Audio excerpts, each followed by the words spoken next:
Selamat sore jemaat sekalian yang dikasihi Tuhan. Ini adalah kali kedua kita akan berjemaat pada minggu malam. Saya merasa ini suatu hal yang nikmat. Kalau makan saja biasa kita perlu 3 kali sehari ya. Di hari Minggu kita mendapat firman Tuhan 2 kali. Sungguh hal yang indah. Oke, dan kita masih akan membahas Mazmur, kitab paling panjang di dalam Alkitab, penuh dengan pengajaran, penuh dengan teologi, ditulis oleh Daud dan teman-teman yang lain. Hari ini kita ingin melihat suatu Mazmur lain dari Asaf atau keturunan Asaf, dan kita akan melihat Mazmur pasal yang ke-77.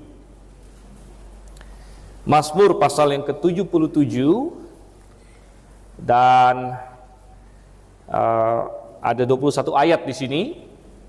Saya akan bacakan, silakan jemaat sekalian mengikuti dan sama-sama ya mengikuti, karena saya sekali lagi membaca dari TB2 yang mungkin ada sedikit variasi, tapi secara umum mestinya sama di sini. Oke, Mazmur pasal 77 ayat 1 sampai 21. Untuk pemimpin biduan menurut Yedutun, Mazmur Asaf. Aku hendak berseru-seru dengan nyaring kepada Allah, supaya Ia mendengarkan aku.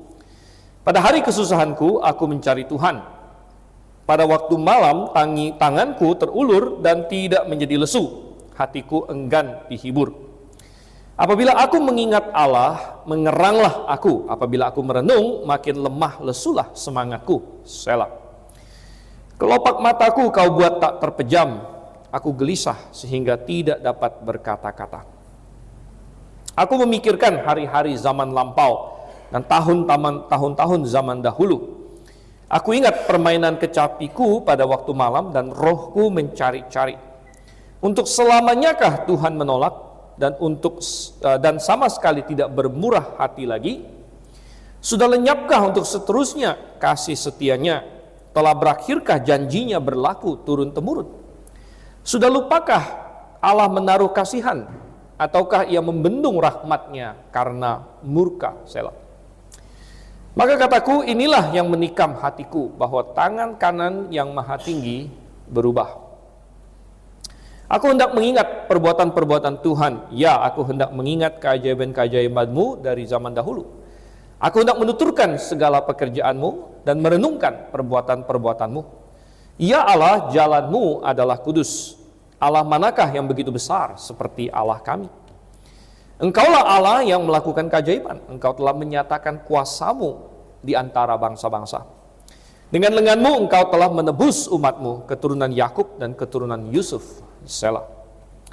Air telah melihat Engkau, ya Allah. Air telah melihat Engkau, lalu menjadi gentar.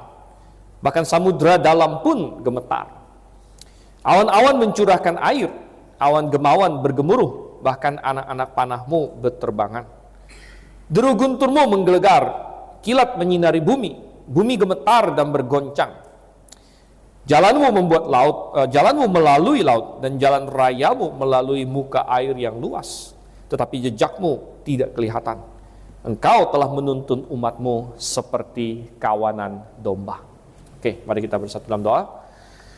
Bapa di surga, dengan rendah hati kami mendekat dalam doa, karena kami tahu, kami sadar kami membutuhkan bimbingan dan pencerahan dari Roh Kudus yang memimpin kami untuk memahami firman-Mu, memahami pengajaran di dalamnya, penyingkapan akan diri-Mu, supaya kami mengenal Engkau lebih baik lagi, lebih dalam lagi, dan itu adalah hal terindah bagi kami Tuhan. Oleh karena itu, tuntun kami semua pada malam hari ini, sore hari ini Tuhan. Kami berdoa dalam nama Yesus Kristus. Amin. Kita sudah pernah membahas beberapa Mazmur Asaf. Kalau saya tidak salah, yang terakhir kali kita bahas adalah Mazmur pasal 74. Dan Asaf adalah salah satu pemimpin nyanyi yang ditunjuk oleh Daud. Tetapi membaca beberapa Mazmur Asaf, kita menjadi sampai kepada kesimpulan bahwa ini bukan ditulis oleh Asaf pribadi sepertinya, karena kurun waktunya tidak cocok gitu ya. Di pasal 74 yang sudah kita bahas yang lalu ada tentang kehancuran bait suci dan lain sebagainya yang lebih cocok ke zaman-zaman setelahnya. Sehingga kita bisa mengambil kesimpulan bahwa titel Mazmur Asaf di sini sepertinya ditulis oleh salah satu keturunan Asaf mungkin. Jadi menggunakan nama nenek moyangnya bukan dalam kurun waktu Daud tetapi kurun waktu yang setelahnya. Dan kalau kita lihat di Mazmur pasal 77 di sini, penulis Mazmur atau pemazmur di sini sedang menghadapi suatu kesulitan yang besar, menghadapi suatu kesengsaraan dalam hidupnya, menghadapi suatu tekanan. Dan tekanan ini bukan hanya sekedar tekanan pribadi, ya, melainkan bahkan tekanan nasional. Dia sedih untuk bukan hanya dia sendiri, dia sedih untuk bangsanya, dia khawatir akan bangsanya, akan umatnya. Dan ini bisa kita tidak tahu persis kapan Mazmur ini ditulis, bisa jadi di salah satu bencana nasional yang menimpa Israel. Ya. Kalau kita lihat ayat yang ke-16, di situ dia bilang ada keturunan Yakub dan keturunan Yusuf. Jadi ada dua disebutkan, keturunan Yakub, keturunan Yusuf, sehingga ada yang menafsirkan ini pasti kerajaan Israel sudah terpecah dua, ya, menjadi kerajaan utara dan kerajaan selatan. Dan bisa jadi misalnya salah satu masa di mana Israel sangat tertekan, salah satunya adalah ketika Asyur berhasil mengalahkan kerajaan utara. Asyur, Raja Sanherib dan lain sebagainya berhasil mengalahkan Samaria, membuang orang-orang Israel, dan kemudian maju dengan tentara yang penuh 185.000 orang menyerang Yerusalem di sebelah selatan. Itu adalah salah satu masa di mana Israel dan Yehuda dalam ujung tanduk boleh dibilang. Ya bisa jadi itu adalah salah satu kemungkinan di mana Mazmur ini bisa jadi ditulis. Ada suatu kesesakan, kesengsaraan, saudara Tuhan. Dan hari ini yang saya ingin ajak kita renungkan di sini, ya, adalah saya memberi judul apa yang kesengsaraan lakukan atau apa yang kesengsaraan kerjakan untuk kita. Dan rupanya melalui kesengsaraan yang dialami oleh pemazmur ini, dan yang mungkin kita juga hari ini bisa saja mengalami kesengsaraan apapun itu, ternyata ada membawa hal-hal yang positif juga. Apa itu, saudara yang Tuhan? Yang pertama, saya akan membagi Mazmur ini menjadi tiga bagian. Yang pertama, kita melihat bahwa kesengsaraan mengundang perenungan. Kesengsaraan mengundang perenungan. Coba kita lihat dari ayat 2 sampai dengan ayatnya yang kelima di sini. Ya, ketika si pemazmur terkena suatu masalah, suatu kesesakan, apa yang terjadi? Ya, dia tentu pertama dia berseru-seru katanya ya. Di ayat 2, aku berseru-seru dengan nyaring kepada Allah. Tetapi sepertinya belum ada jawaban. Mungkin ini sering kita alami juga. Kita mengalami suatu masalah, kita mengalami suatu kesusahan, kesesakan. Kita berdoa kepada Tuhan, kita berseru kepada Tuhan, tapi jawabannya tidak segera datang. Dan kita bertanya, kenapa sepertinya belum ada gerakan dari Tuhan? Kenapa belum ada jawaban dari Tuhan mengenai masalah ini? Itu sering terjadi, saudara-saudara. Dan pemazmur berkata di sini, ayat 3, pada hari kesusahanku aku mencari Tuhan. Aku mencari Tuhan, aku ingin mendapatkan suatu penghiburan dari Dia, aku ingin pertolongan dari Tuhan. Pada waktu malam tanganku terulur, tidak menjadi lesu, hatiku enggan dihibur. Saking dia memikirkan hal ini, dia tidak bisa tidur katanya. Ya. Ayat yang kelima, kelopak mataku kau buat tak terpejam, aku gelisah. Ya. Dan ayat yang keempat, apabila aku mengingat Allah, mengeranglah aku, apabila aku merenung, makin lemah lesulah semangatku dan lain sebagainya. Dan ini adalah hal yang pertama, bahwa ketika kita di dalam suatu kesengsaraan, ya kita terpaksa merenung sebenarnya. Kita terpaksa merenung, kita terpaksa berpikir keras. Ya. Ini adalah sesuatu yang dihasilkan oleh kesengsaraan. Ya. Dan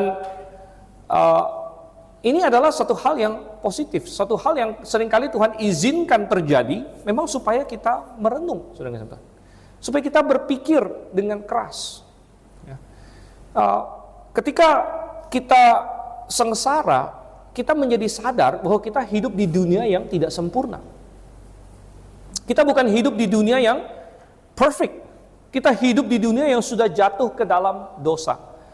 Saya sering mengajarkan di dalam eksegesis Kejadian, ketika Adam dan Hawa jatuh ke dalam dosa, Tuhan menghukum, Tuhan mengutuk tanah, Tuhan mengutuk bumi, ya, karena manusia. Dan Tuhan berkata, karena engkau berdosa, maka dengan peluh engkau akan mencari makananmu. Sepanjang waktu engkau akan sulit. Hidup ini bukan lagi hidup yang santai, saudara. Manusia hidup di dunia ini bukan lagi sesuatu paradise, bukan lagi suatu taman Eden, melainkan manusia harus berjuang, bahkan untuk hidup saja berjuang. Kadang-kadang jangankan untuk makan perlu bayar, itu sudah pasti. Untuk masuk perlu bayar. Kadang-kadang untuk keluar pun perlu bayar, saudara. Kencing pun harus bayar. Jangankan mau masuk perlu bayar, keluar pun harus bayar. Dan kita berkata bahwa, wow, kita hidup di dunia yang penuh dengan kesusahan. Ada kadang-kadang orang bertanya, kenapa Tuhan mengutuk bumi sedemikian rupa? Nah, saya berkata bahwa itu justru adalah salah satu bentuk kasih Tuhan kepada manusia. Adalah bentuk kasih Tuhan kepada manusia bahwa dunia kita dibuat menjadi dunia yang tidak sempurna setelah dosa masuk. Karena Anda bisa membayangkan, kalau misalnya dunia kita ini tidak Tuhan buat menjadi sulit, ya, padahal dosa sudah masuk, maka manusia tidak akan tahu bahwa ada something wrong. Manusia akan menjalani hidupnya seolah-olah, oh, sudah jatuh dalam dosa ya, nggak ada masalah tuh, nggak ada masalah, semua fine-fine saja. Walaupun saya sudah menentang Tuhan, walaupun saya sudah jatuh dalam dosa, ternyata hidup ini oke-oke saja, baik-baik saja. Maka tidak ada suatu urgensi bagi manusia untuk berkata bagaimana saya harus memperbaiki hubungan saya dengan Tuhan. Karena itu kalau dunia tetap sempurna, sekalipun manusia sudah jatuh dalam dosa. Nah, itu mustahil. Oleh karena itu ketika Tuhan mengutuk bumi setelah manusia jatuh dalam dosa, itu adalah salah satu bentuk kasih Tuhan. Karena dengan manusia hidup di dunia yang sudah rusak dan tidak sempurna lagi, di mana terjadi banyak kesengsaraan. Dan kita tidak menyangkal bahwa di dunia sekarang ini ada banyak kesengsaraan. Ya. Maka manusia menjadi sadar, oh, memang kita hidup di dunia yang tidak sempurna. Dan manusia menjadi berpikir, kenapa dunia ini tidak sempurna? Lalu, apakah ada pengharapan akan suatu dunia yang sempurna? Nah, semuanya adalah perenungan yang akan terpicu sebenarnya oleh masa-masa kesusahan. Yang tidak akan direnungkan kalau kita dalam masa-masa sukacita. Dan oleh sebab itu, di dalam pengkhotbah yang sering kita kutipkan pada saat ada orang yang meninggal, ada yang masuk ke rumah duka dan sebagainya, pengkhotbah saya sendiri kadang-kadang berkhotbah dari pengkhotbah pasal 7, lebih baik ke rumah duka daripada ke rumah pesta. Lebih baik ke rumah duka daripada ke rumah pesta, karena di rumah duka lah akhir segala sesuatu dan orang yang hidup bisa merenungkannya, bisa memikirkan. Begitu.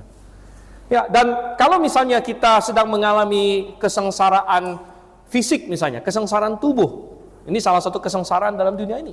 Kita sakit, kita jatuh sakit, kita menderita, lagi sakit itu nggak enak. Kadang-kadang ada anak-anak berkata begini, saya mau sakitnya ringan supaya nggak usah sekolah, ya, tapi tetap cukup sehat untuk bisa main, katanya begitu.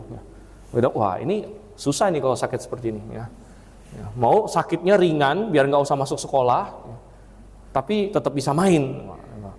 Nggak bisa sakit diatur begitu, saudara. Ya.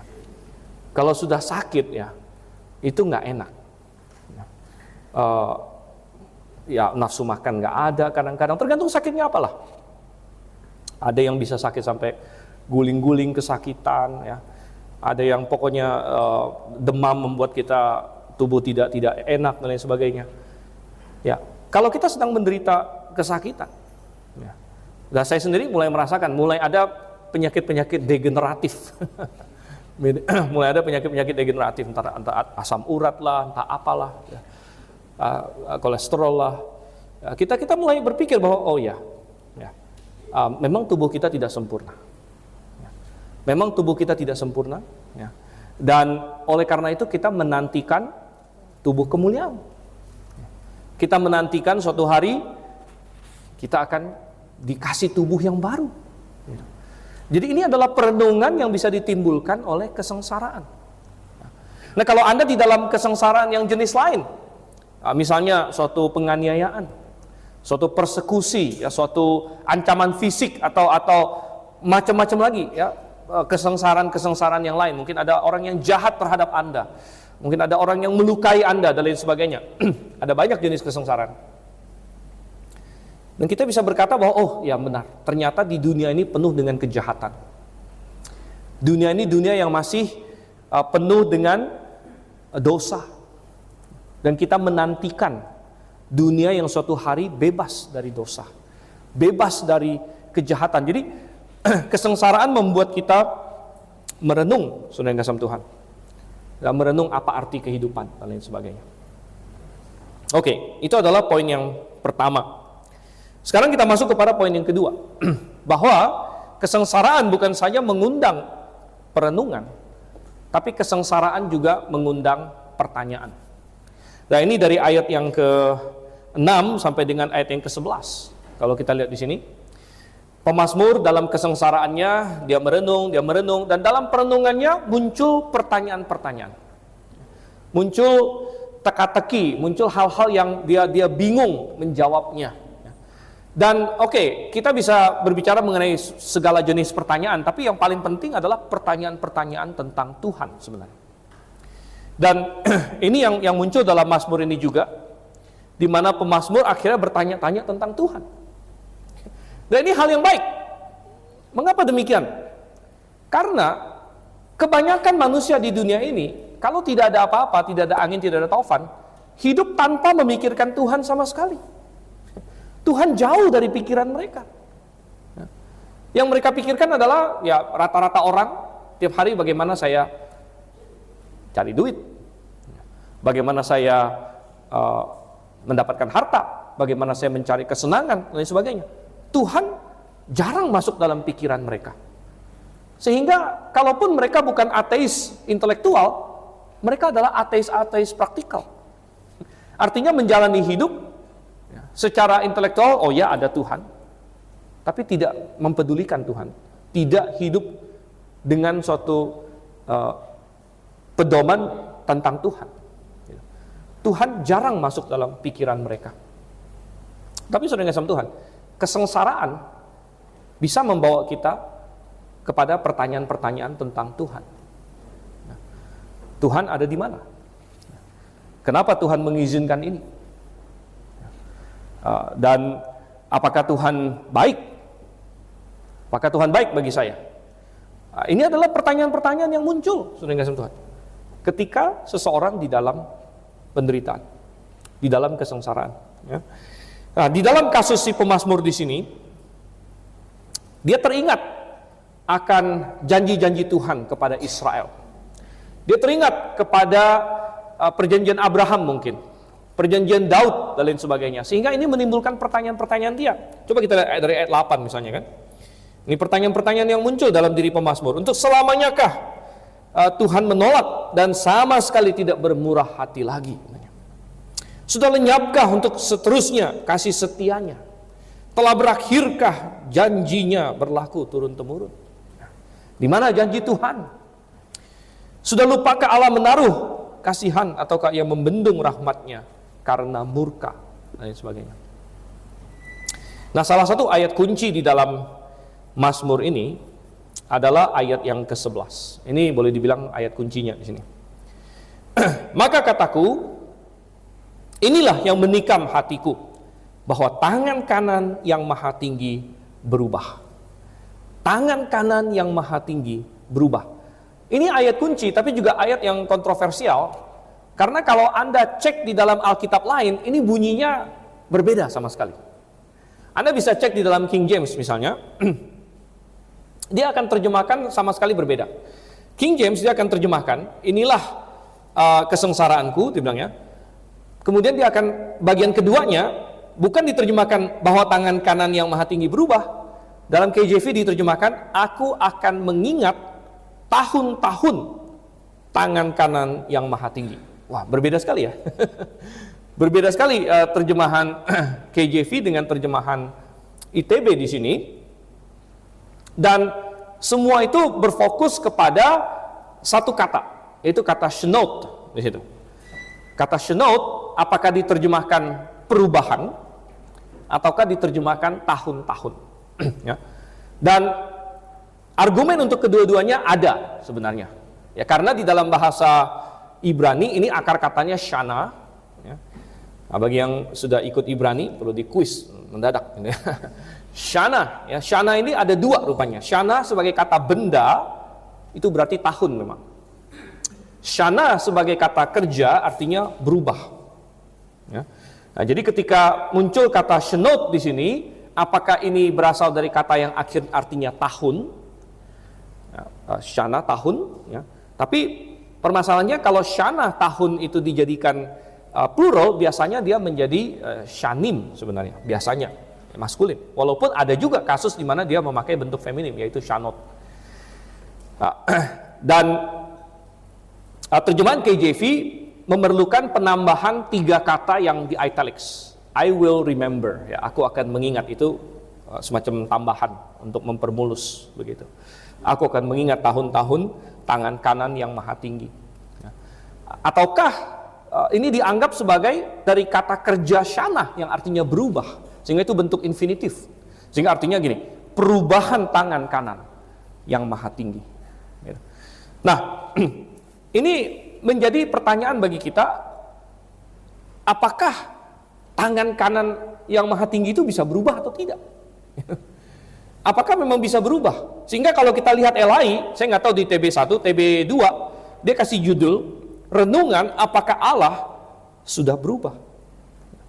Apakah Allah sudah berubah? Apakah Allah bisa berubah? Apakah Allah sudah berubah? Sekali lagi, ini masuk ke poin kedua tadi. Ketika seseorang dalam kesengsaraan, muncul pertanyaan dalam dirinya. Kadang-kadang pertanyaan tentang apakah Allah baik, kenapa Allah mengizinkan ini, di mana Tuhan, dan pertanyaan-pertanyaan sejenis itu. Dan ini merangsang kita untuk bertanya. Nah, sekarang masalah, apakah Allah bisa berubah atau tidak? Ada ayat-ayat yang dengan jelas mengatakan Allah tidak berubah. Coba kita buka ya. Kita buka di dalam Maleakhi, misalnya. Maleakhi pasal 3 ayat yang ke-6.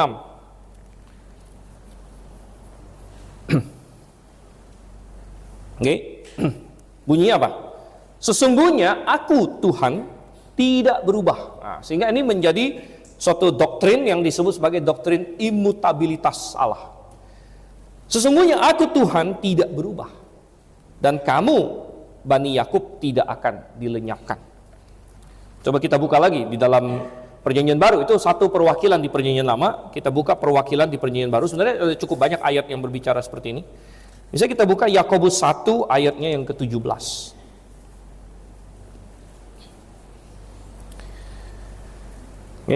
Yakobus 1 ayatnya yang ke-17. Dikatakan di sini, setiap pemberian yang baik dan setiap anugerah yang sempurna datangnya dari atas, turun dari Bapa segala terang. Kemudian ada pernyataan di sini, padanya tidak ada perubahan atau bayangan karena pertukaran. Tidak ada perubahan atau bahkan bayangan karena pertukaran. Jadi ini yang disebut sebagai doktrin imutabilitas Allah. Allah tidak mungkin berubah. Ini sangat menarik, saudara-saudara. Kebetulan semester depan saya akan mengajar kelas teologi proper. Kita akan menyelidiki sifat-sifat Allah. Salah satu sifat yang akan kita selidiki adalah imutabilitas. Apa yang dimaksud dengan imutabilitas Allah? Gitu. Jadi ada ayat-ayat seperti tadi yang dengan tegas mengatakan Allah tidak berubah. Tapi kalau kita lihat ayat-ayat lain dalam Alkitab, ternyata ada banyak ayat yang mengindikasikan Allah berubah. Ada banyak ayat yang mengindikasikan Allah berubah. Contohnya apa? Ya, ada banyak, kita bisa buka. Contohnya ketika dikatakan Allah menyesal. Di dalam Kejadian pasal 6, Allah melihat manusia, kejahatan manusia memenuhi bumi, kemudian dikatakan, aku menyesal. Aku menyesal telah menciptakan manusia, katanya. Aku akan musnahkan manusia. Loh, menyesalkan berarti ada suatu perubahan pada Allah. Kemudian ada ayat lain lagi, menyesal ada banyak ya. Tuhan pernah berkata, aku menyesal telah menjadikan Saul raja. Itu di 1 Samuel pasal 15. Dan ada banyak ayat, coba kita buka lagi yang lain. Kita buka di dalam 1 Tawarik misalnya. 1 Tawarik pasal 28. Ketika Daud memberikan pesan terakhir kepada Salomo anaknya, 1 Tawarik pasal 28 ayatnya yang ke-9. Apa kata Tuhan? Adapun engkau anakku Salomo, kenallah Allah ayahmu dan beribadahlah kepadanya dengan segenap hati dan kerelaan, sebab Tuhan menyelidiki setiap hati dan mengerti setiap niat dan rancangan. Jika engkau mencari Dia, Ia akan kau temui. Tapi jika engkau meninggalkan Dia, Ia akan membuang engkau untuk selamanya. Nah, sepertinya kalau engkau mencari Dia, engkau akan menemukan Dia. Kalau engkau meninggalkan Dia, Ia akan membuang engkau. Coba kita lihat lagi 2 Tawarik pasalnya yang ke-15.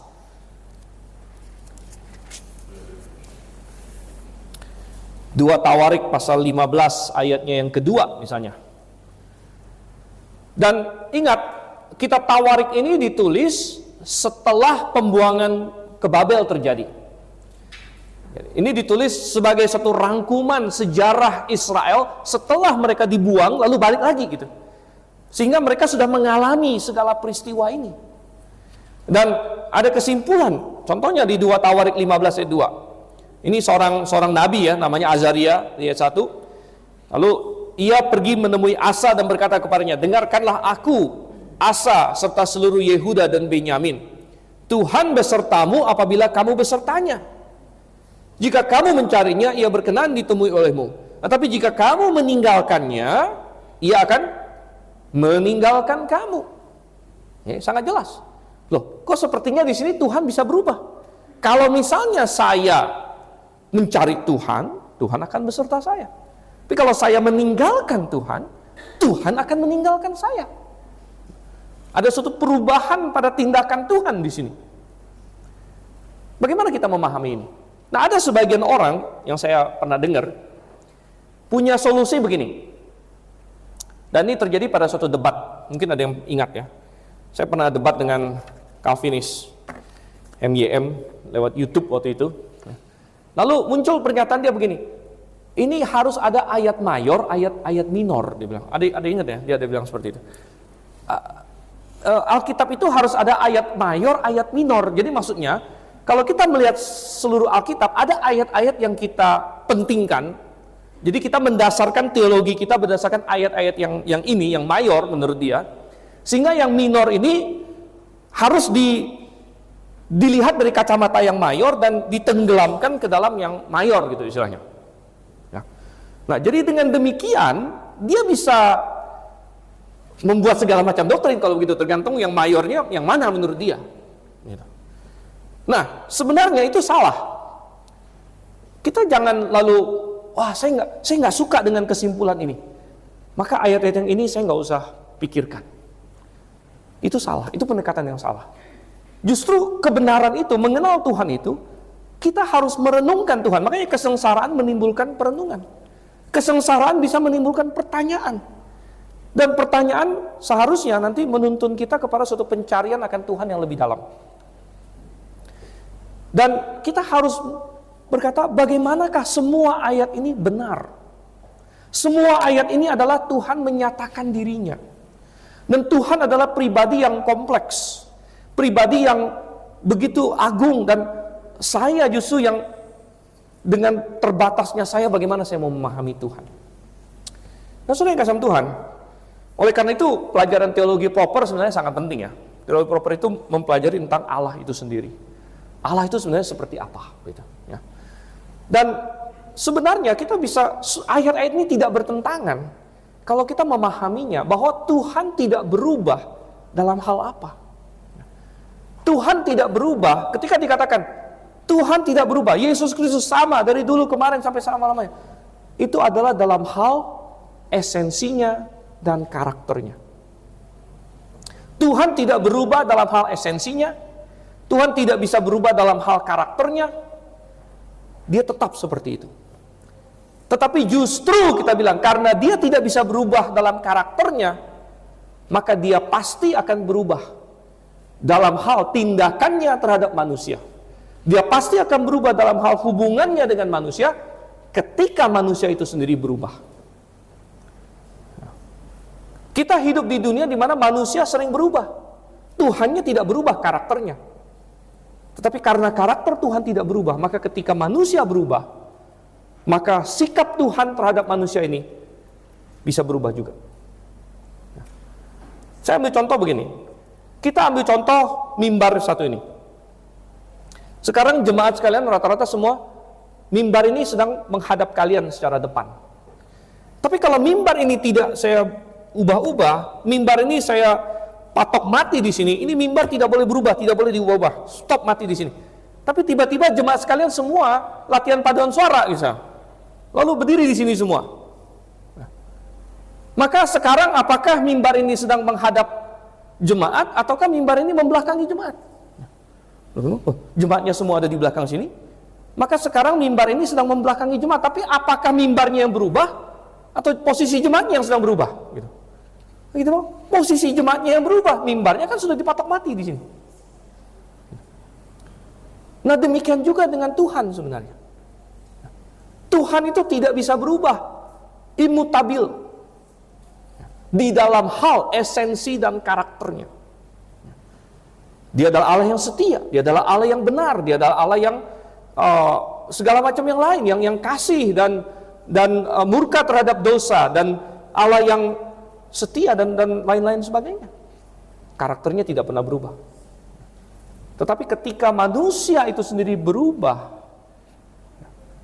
maka sikap Allah terhadap orang itu menjadi berubah. Ini membantu kita menjelaskan satu ayat dalam Perjanjian Baru. Coba kita lihat di dalam ini 2 Timotius pasal 2.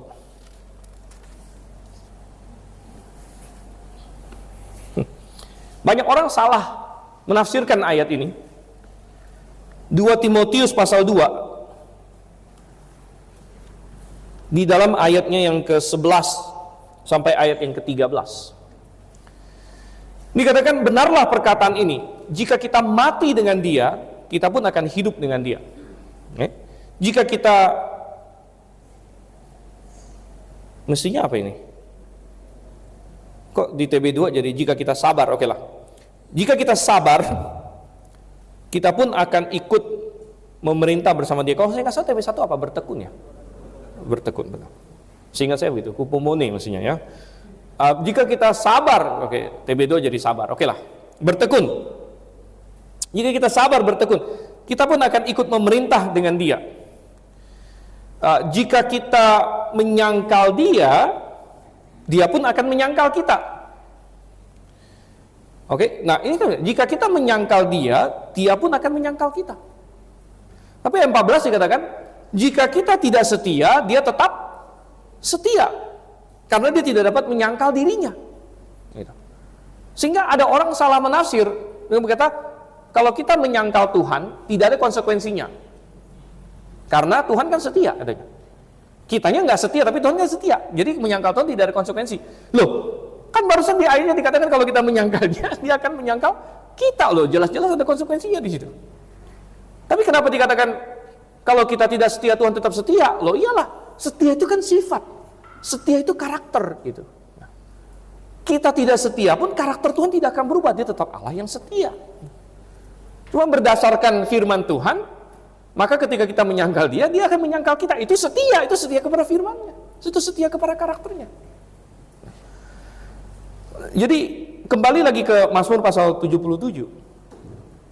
Suatu pertanyaan, ya, pemazmur bertanya, apakah ada perubahan pada tangan kanan yang maha kuasa? Apakah ada perubahan pada tangan kanan yang maha kuasa?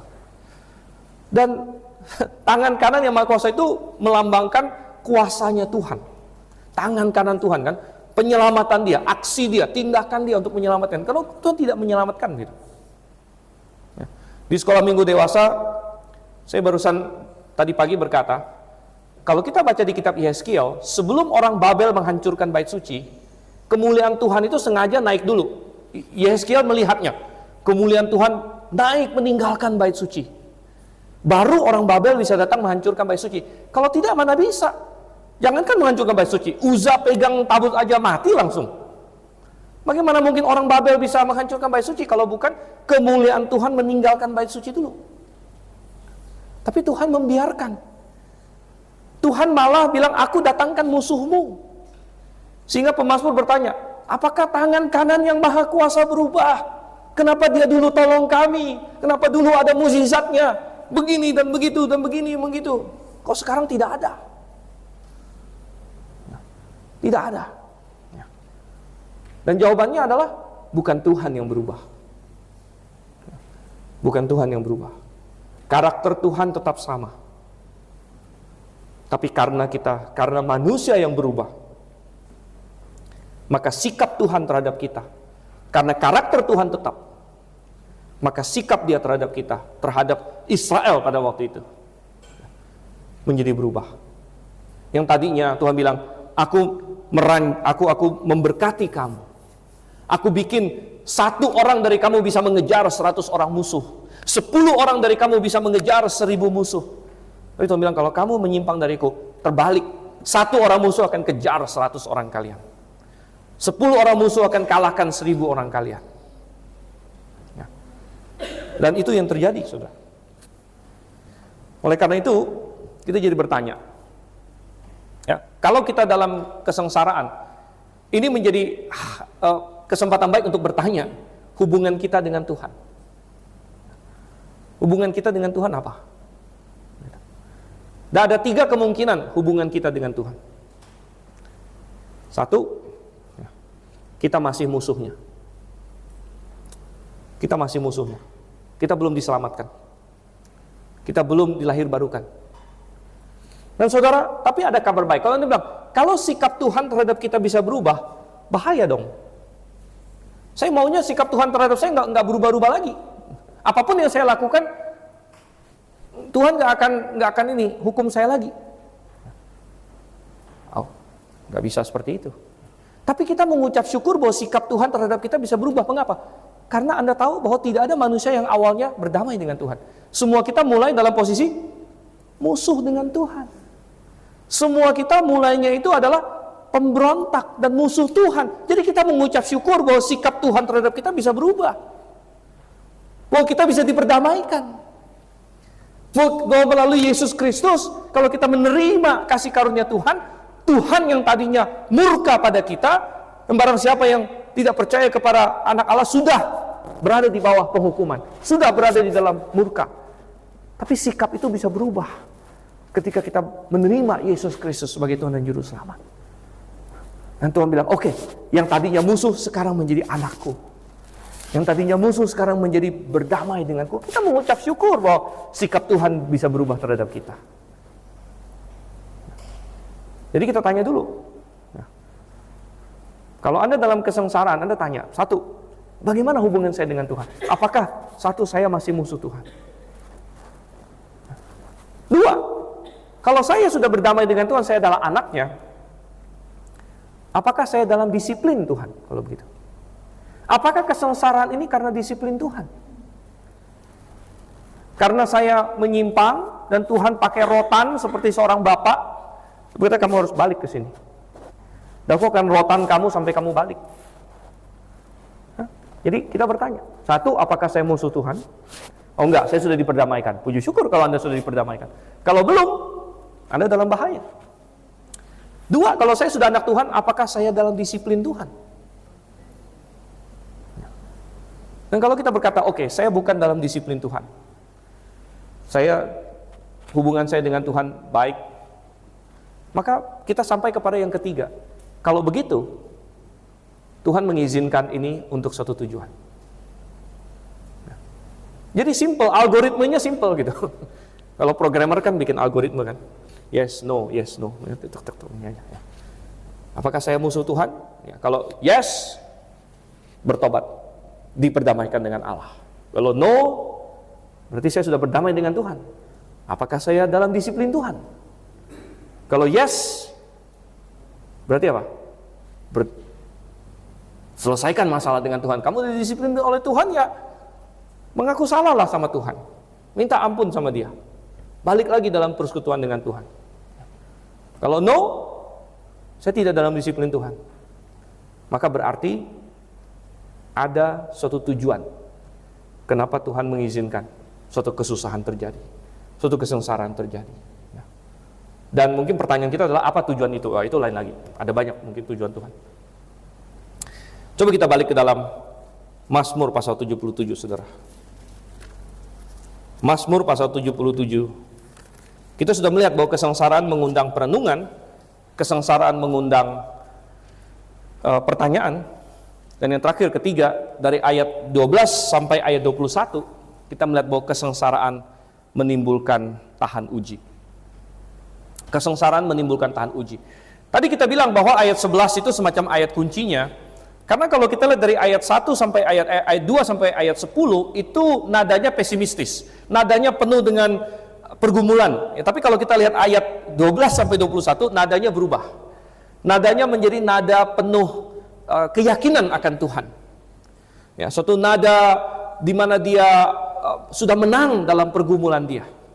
Ketika dia bertanya di ayat 11 kan, apakah tangan kanan yang maha tinggi berubah? Atau kalau sesuai dengan terjemahan KJV, I will remember the years of the right hand of the Most High. Ya, bahwa ketika dia merenungkan, ketika dia muncul pertanyaan-pertanyaan itu dalam dirinya, maka dia merenungkan tentang pekerjaan Tuhan. Dia merenungkan firman Tuhan. Dan saudara, kunci kemenangan terhadap segala pencobaan adalah firman Tuhan. Tuhan Yesus memakainya ketika dia dicobai. Dan pemazmur juga, dia dikuatkan ketika dia mengingat kembali firman Tuhan, apa yang Tuhan lakukan. Dan ternyata masalahnya bukan pada Tuhan. Masalahnya tidak pernah sama Tuhan. Tuhan tidak pernah punya masalah. Masalahnya selalu adalah pada kita. Kita yang kurang paham. Kita yang kurang mengerti. Kita yang perlu dicelikkan. Sehingga kita lihat di sini, coba kita buka di dalam Roma, saudara. Roma pasal 5. Kesengsaraan menimbulkan tahan uji. Ini adalah bunyi ayat juga. Oke, dan sekali lagi TB2 ada sedikit variasi di sini ya. Roma 5 ayat 3. Bukan hanya itu saja, kita malah bermegah juga dalam kesengsaraan kita, karena kita tahu bahwa kesengsaraan itu menimbulkan ketabahan di sini TB2, ketekunan kalau saya nggak salah TB1. Ketabahan atau ketekunan menimbulkan tahan uji, dan tahan uji menimbulkan pengharapan. Jadi kita kesengsaraan ujung-ujungnya menimbulkan tahan uji. Karena setelah melalui perenungan, setelah melalui pertanyaan, kita sampai kepada kesimpulan yang alkitabiah. Kita mengenal Tuhan lebih dekat lagi. Kita jadi memahami kerja Dia dalam hidup kita. Kita memahami tujuan-tujuan Dia lebih dekat lagi. Sehingga sebagaimana pemazmur katakan di sini, kalau kita balik ke Mazmur pasal 77, aku hendak mengingat keajaiban-keajaiban-Mu dari dahulu. Aku hendak menuturkan segala pekerjaan-Mu. Dan dia menjadi memahami bahwa Allah itu punya karakter yang kudus. Ya Allah, jalan-Mu adalah kudus. Dan Allah yang tidak terselami, Allah yang punya cara yang di luar nalar kita. Allah manakah yang begitu besar seperti Allah kami. Dan pemazmur akhirnya melalui firman Tuhan, melalui perenungan dia akan firman Tuhan, dia kembali confident kepada Tuhan. Karena apa yang dia tahu tentang Tuhan semakin dikokohkan melalui firman-Nya, melalui pengalaman dia juga. Dan terakhir ayat 21, Engkau telah menuntun umat-Mu seperti kawanan domba. Dan apapun yang kita alami, kalau kita memang adalah umatnya, dombanya, anaknya, maka tahan uji membuat kita mengakui apa yang dikatakan dalam Roma 8:28, bahwa Allah turut bekerja dalam segala sesuatu untuk mendatangkan kebaikan bagi kita. Mari kita bersatu dalam doa.